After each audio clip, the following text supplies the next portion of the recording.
पर उसका कोई मतलब नहीं ना भैया। अकेली भैंस बेचारी चली आ रही है, सिर्फ तुम्हारे लिए आई है पोज देने।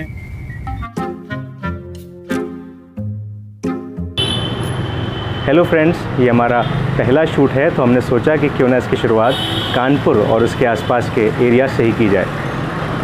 हमारा आज का शूट बिठूर के बारे में है, जो कानपुर से 22 किलोमीटर की दूरी पर है और कानपुर वालों के लिए एक अच्छा पिकनिक स्पॉट भी। आज हम आपको दिखाएंगे बिठूर की कुछ अनडिस्कवर्ड प्लेसेस और बताएंगे कुछ दिलचस्प बातें। तो चलिए शुरू करते हैं हमारा आज का ये सफ़र।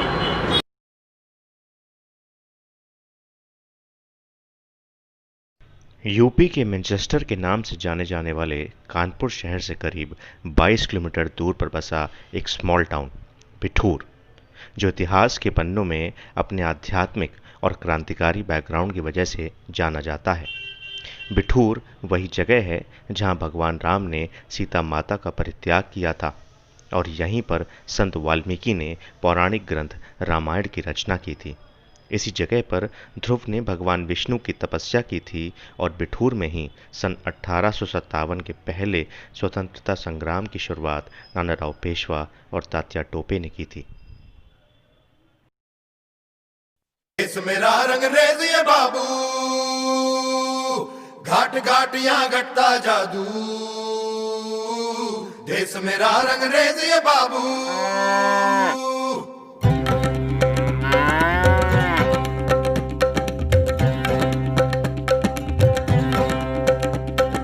देश मेरा रंगरेज बाबू, घाट घाट यहाँ घटता जादू। तो लीजिए, पहुंच गए हम अपने पहले पड़ाव की ओर, ध्रुव टीला। बचपन में अपनी दादी या मम्मी से ध्रुव और प्रहलाद की कहानियाँ तो हम सब ने सुनी हैं। उन्हीं कहानियों के अनुसार आज का ध्रुव टीला वो जगह है जहाँ एक पैर पर खड़े होकर ध्रुव ने विष्णु भगवान की तपस्या की थी, जिससे खुश होकर भगवान ने उन्हें एक दैवीय तारे के रूप में सदैव चमकने का वरदान दिया था। यहाँ जब कोई मानव का जन्म ही नहीं था, तब जो है ब्रह्मा जी के दाहिने हाथ से मन का जन्म हुआ था, बाएं हाथ से शत्रुपा का जन्म हुआ था। उत्तानपाद बड़ा लड़का जो था, उसने जो है यहाँ ध्रुव जो है किला बनवाया था, जो है 19 बीघा का किला। के बाद में जो है ध्रुव जी का यहीं जन्म हुआ। जन्म होने के बाद 5 साल की उम्र में ध्रुव जी जो है जंगल में चल गए भगवान की तपस्या के लिए। बीच में नारद जी मिल गए, नारद जी से दीक्षा ली जो है। फिर मधुबन में जाके उन्होंने जो है वहाँ तपस्या की। 6 महीना में भगवान को प्राप्त कर लिया। भगवान के कथनानुसार यहाँ 36,000 वर्ष राज किया। 36,000 वर्ष राज करने के बाद जो है भगवान के धाम चले गए। आज भी ध्रुव तारा उदय होता है, सप्तऋषि उनकी परिक्रमा डेली करते हैं, वो स्थान है। पंडित जी को सुनने के बाद हमें ये क्लियर हो गया कि ध्रुव के द्वारा एक पैर पर खड़े होकर की गई तपस्या यहाँ नहीं बल्कि मथुरा में की गई थी और यहाँ पर ध्रुव भगवान ने 36,000 वर्षों तक राज किया था। इसके बाद निकल पड़े हम अपने दूसरे और सबसे रोमांचक पड़ाव की ओर, वाल्मीकि आश्रम। वाल्मीकि आश्रम सुन के आपके मन में सबसे पहले क्या आता है? शायद एक ऐसा आश्रम जो राम राज्य के काल का हो। जी हाँ, इस आश्रम को लव कुश आश्रम के नाम से भी जाना जाता है। कहते हैं कि लव और कुश ने अपनी शिक्षा इसी पाठशाला से पूर्ण की थी। यहाँ पे 4 वेद हैं, शुक्ल यजुर्वेद जैसे यहाँ पे अध्ययन कराया जाता है। जो हमारे भारत में ऋग्वेद, यजुर्वेद, सामवेद, अथर्ववेद दुनिया के जो सबसे पुराने ग्रंथ हैं, जिन्हें वेदों में जाना जाता है, जिनसे सृष्टि चल रही है, उन सृष्टि चलाने के यहाँ पर यजुर्वेद का अध्ययन करवाया जाता है, जिसमें एक माध्यन्दिनीय शाखा, शुक्ल यजुर्वेद माध्यन्दिनीय शाखा आती है। उस शाखा के अंतर्गत 1975 मंत्र हैं, वही यहाँ पर अध्ययन कराया जाता है बच्चों को। और उस अध्ययन में इनको यहाँ पर कर्मकांड भी उसमें सिखाया जाता है। कर्मकांड का यहाँ पे ज्ञान दिया जाता है, जैसे यज्ञ वगैरह आदि कर्म करने के। जिनके द्वारा हमारे जो पूजन पाठ आदि चल रहे हैं वो यहाँ पर और ज़्यादा विशेष सिखाए जाते हैं। बच्चे कहाँ कहाँ से आते हैं यहाँ पे? यहाँ पर बच्चे आसाम के भी हैं, नेपाल के हैं, बिहार के हैं और कुछ यहाँ पर लोकल के जो हैं यूपी के बच्चे हैं। क्या कहते हैं, इसके साथ में इनकी स्कूली पढ़ाई भी चलती है? जी हाँ, जैसे सोशल साइंस, मैथमेटिक्स और इसके बाद इंग्लिश और इसके सामान्य ज्ञान और इस विशेष यहाँ पर संस्कृत और वेद का अध्ययन कराया जाता है। ये अध्ययन कितनी कक्षा तक ये करते हैं? देखो यहाँ पे पाँचवीं पास बालक 11 वर्ष का बालक आता है पढ़ने के लिए और वो 7 वर्ष का यहाँ पर महर्षि सांदीपनी राष्ट्रीय वेद विद्या प्रतिष्ठान उज्जैन के नियम तत्व से चलाया जाता है और उसे 7 वर्ष का यहाँ पर अध्ययन कराया जाता है वेद में। इस आश्रम की शुरुआत कब हुई थी? ये आश्रम की शुरुआत तो काफ़ी समय पहले हुई थी, बाबा ने कराई थी सन 1953 में हुई थी। इसके बाद में आज ये वर्तमान में और गुरुकुल की अवधि जो हुई 2011 में इसे चलाया गया, जब गुरुकुल खुलने का आदेश हुआ यहाँ पे।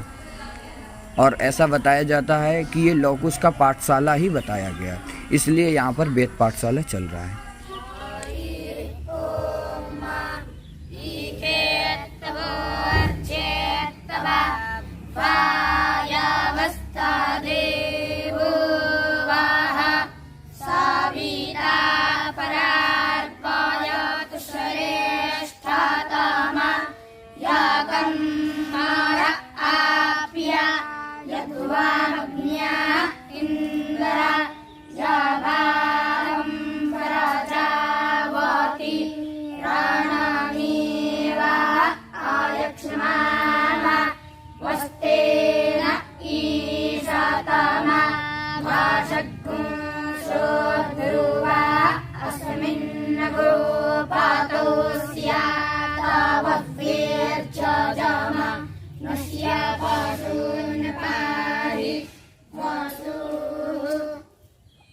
इन्हीं मंत्रों के द्वारा ही सृष्टि चल रही है।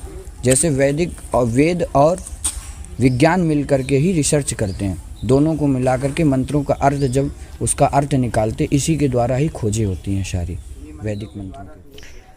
आज के इस कंपटीशन वाले मॉडर्न युग में जहां पेरेंट्स अपने बच्चों को डॉक्टर, इंजीनियर बनाने की होड़ में बेसिक शिक्षा देना भूल जाते हैं, ऐसे में अगर इन पाठशालाओं को बढ़ावा दिया जाए तो बच्चे पढ़ाई के साथ साथ अपने धर्म और संस्कार भी सीख सकेंगे।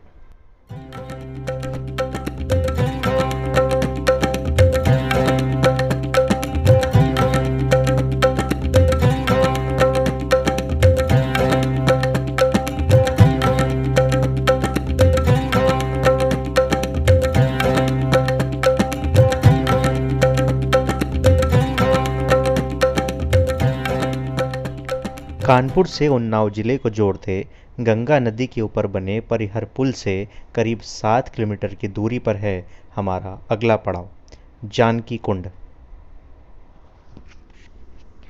हमने सोचा कि जानकी कुंड के बारे में बताने से पहले हम बिठूर घूमने आने वाले सैलानियों के मन से एक कन्फ्यूजन क्यों न दूर कर दें। दरअसल बिठूर आने वाले अधिकतर लोग ब्रह्मावर्त घाट से करीब 1 किलोमीटर पहले बने वाल्मीकि आश्रम और उसके आसपास के एरिए को ही लव कुश की जन्मभूमि और सीता माता का समाधि स्थल मान लेते हैं, और यहाँ तक कि वहाँ बंधे हुए हनुमान जी और अश्वमेध घोड़े की मूर्ति को देखकर उसे ही प्रमाण मान लेते हैं। दरअसल वाल्मीकि आश्रम और उसके आसपास का एरिया संत वाल्मीकि द्वारा ग्रंथ रामायण को अंकित करने की वजह से और दीप मल्लिका स्तंभ की वजह से जाना जाता है। आइए अब जानकी कुंड परिसर के मुख्य पुजारी रमाकांत त्रिपाठी जी से ही सुनते हैं इस जगह का महत्व। ब्रह्मावर्त सघन बन भारी, आयु त्याग विदेह कुमारी। ये वही आश्रम वाल्मीकि आश्रम जानकी कुंड है जहाँ पर लक्ष्मण ने जानकी जी का परित्याग किया। और यहाँ पर जो मंदिर है, मंदिर में जहाँ पर लवकुश का जन्म हुआ, ये हिंदुस्तान का इकलौता मंदिर है जहाँ पर जानकी जी की प्रतिमा है, राम नहीं। यहाँ पर स्थित एक जानकी कुंड स्थान है जहाँ पर माता जी पाताल में प्रवेश कर गई थी, और यहीं पर स्थित वो बट वृक्ष है, अक्षय बट वृक्ष है, जिस पेड़ में लवकुश ने घोड़े को बांधा और हनुमान जी को बांधा। आज भी वो अक्षय बट वृक्ष इस मंदिर और कुंड की परिक्रमा लगाता है। ये परिहर क्षेत्र है। परिहर मतलब होता है परित्याग, जहाँ पर लक्ष्मण ने जानकी जी का परित्याग किया। यहाँ पर एक वो जहाँ पर लवकुश ने अश्वमेध यज्ञ के घोड़े को पाया था, वो स्थान आज पावक नाम से प्रसिद्ध है। और एक स्थान चकलवंशी है, जहाँ तक लवकुश युद्ध करने के लिए जाया करते थे। और वहीं चोलनसी से लेकर के परिहर तक एक झील है, महारण झील, जहाँ पर लवकुश का और राम की सेना का युद्ध हुआ। यहाँ पर वो सेना परास्त हुई जिस सेना ने रावण को परास्त किया। वही सेना जब यहाँ पर आती है तो 2 बच्चों से परास्त हो जाती है। यहाँ पर महर्षि वाल्मीकि ने रामायण की रचना तब की जब राम का जन्म नहीं हुआ, और जिस दिन से राम यहाँ पर आ जाते हैं उसी दिन से रामायण समाप्त हो जाती है।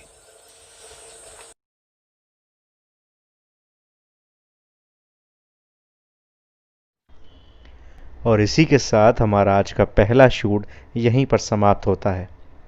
अब हम आपसे विदा लेना चाहेंगे और चलते चलते बस यही कहना चाहेंगे कि अगर आप बिठूर घूमने आ रहे हैं तो लवकुश की इस पावन जन्मभूमि और कर्मभूमि के दर्शन ज़रूर करें, क्योंकि जब ज़्यादा से ज़्यादा लोगों को इस जगह के बारे में पता लगेगा तो सरकार भी इसे मान्यता ज़रूर देगी। और क्या पता अयोध्या में भव्य राम मंदिर के बाद परिहर में भव्य लवकुश मंदिर की तैयारियां भी शुरू हो जाएं। अगर आपको हमारा ये वीडियो अच्छा लगा हो तो लाइक, सब्सक्राइब और शेयर करना ना भूलें। हम जल्द मिलेंगे एक नए एपिसोड के साथ एक नई जगह पर। नमस्कार। नमस्ते दोस्तों।